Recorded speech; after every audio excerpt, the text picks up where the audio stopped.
to get some stuff. And I figure I'd kill my lunch at the same time, even though I normally bring it with me, which I did. Just a piece of baked bird and a big ass salad. Yes, that's all big boy eating for lunch. That's pretty much, I don't eat heavy on lunch anyway. If I do eat a heavy meal, it's normally breakfast because I'm heading out to go hit them bricks.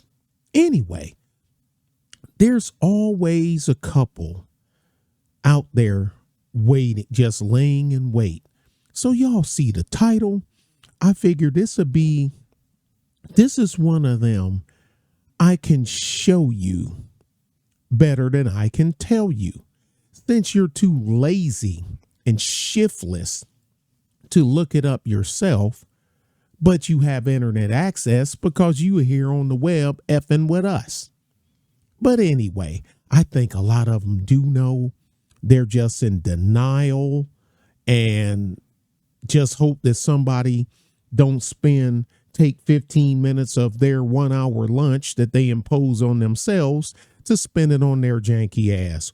Well, I got bad news for you, sunshine. What do you think will come of that? Well, this is what's going to come for that.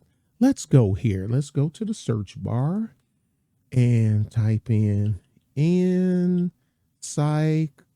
May help if I spell it right. Pedia.com.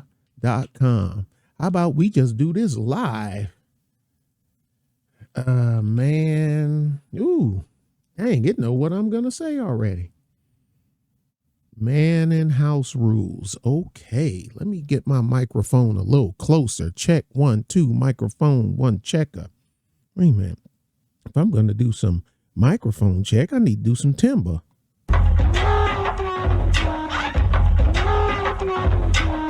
Yeah, my microphone working, timber B. I'm good.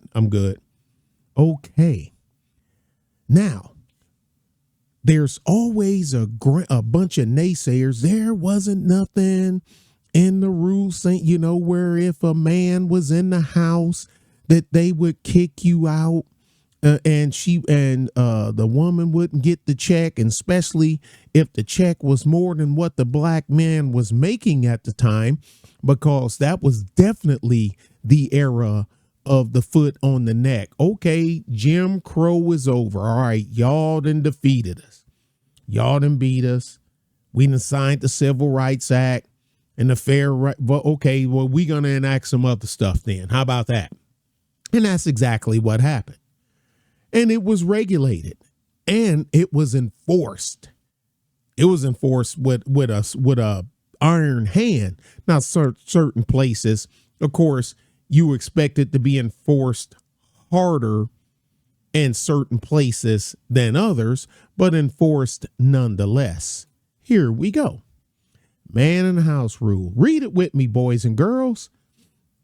And this is encyclopedia.com. Oh, that's the white man's definition. Okay, where's your definition? And you'll be surprised how many male Negroes argue on this too. Like, hey, Negro, you do know that this would apply to you, right? You do know that, right? Freaking, oh, wait a minute, hold on a second. Get out of here. Get out of here, man. Shit, I'm saying. They don't know. Let's go.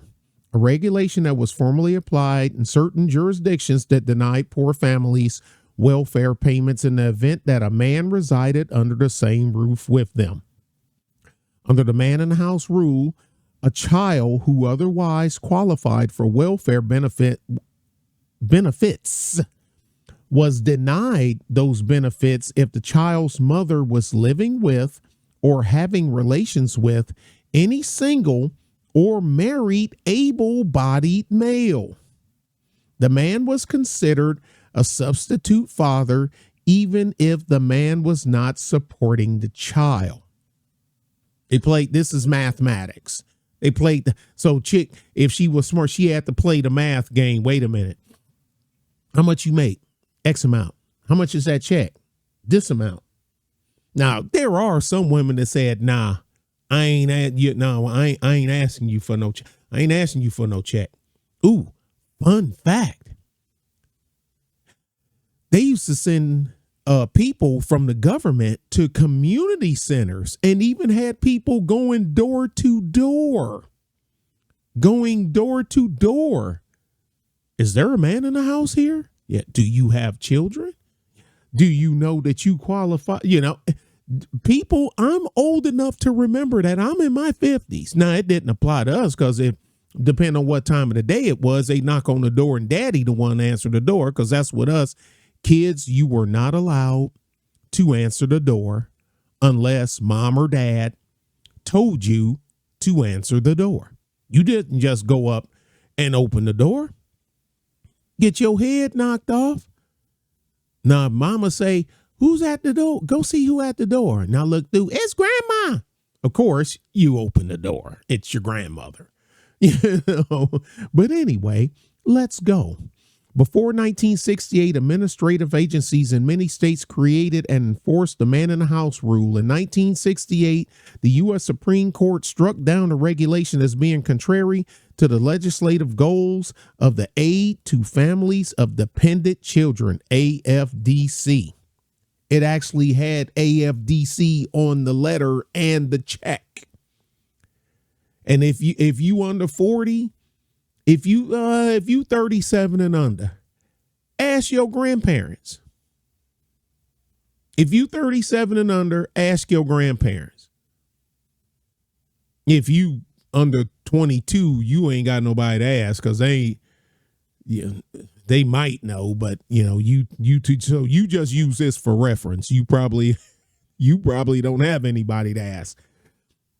The AFDC program, established by the Social Security Act of 1935, provides benefits to the children of impoverished parents. In King versus Smith, the U.S. Supreme Court entertained a challenge to the man in the house rule brought by the 4 children of Miss Sylvester Smith, a widow.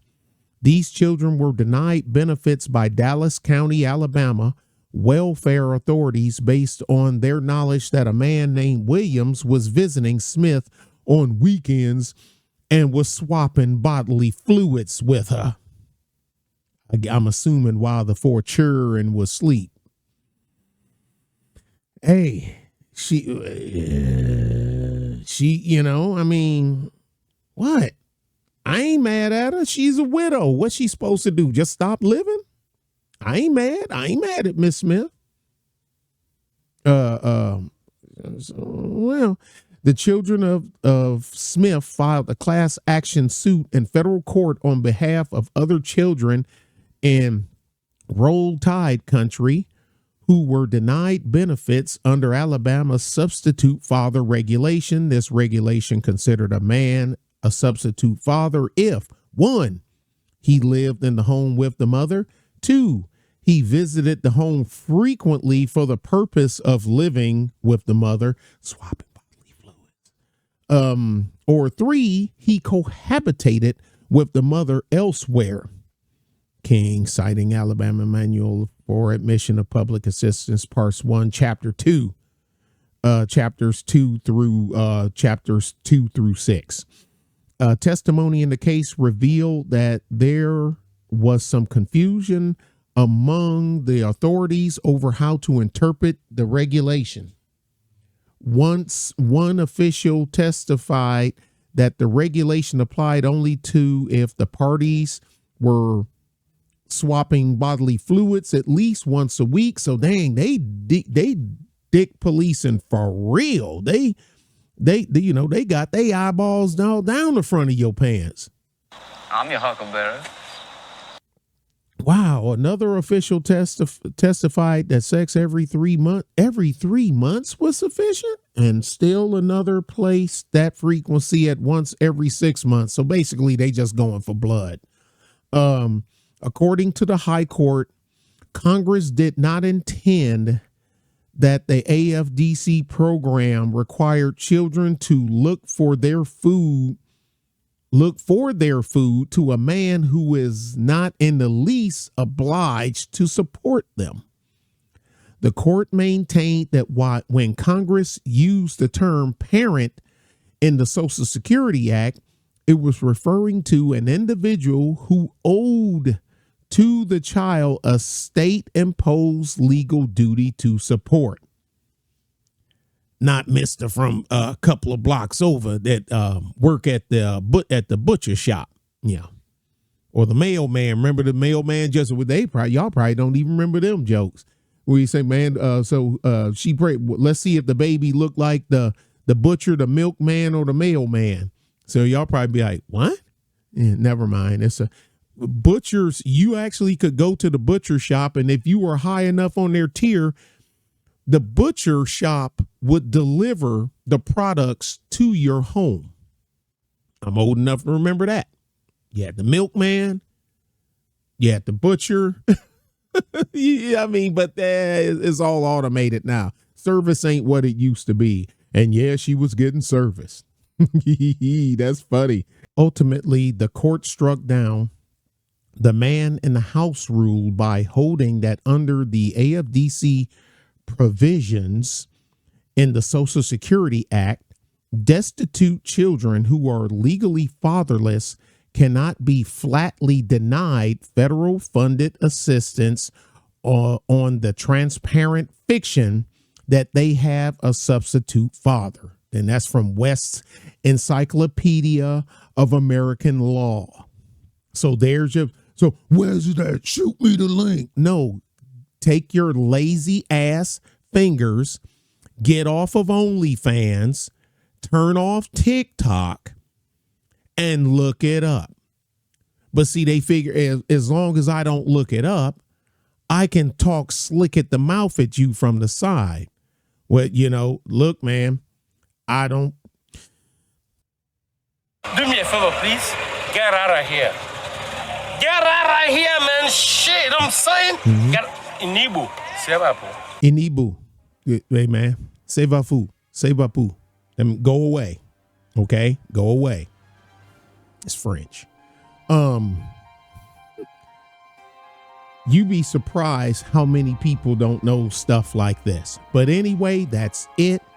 I'm under my 15 minutes, which I want to be because I need to eat my little piece of baked chicken breast and my salad and carry my ass back to work. Y'all be good, be safe, and feed your head. All right?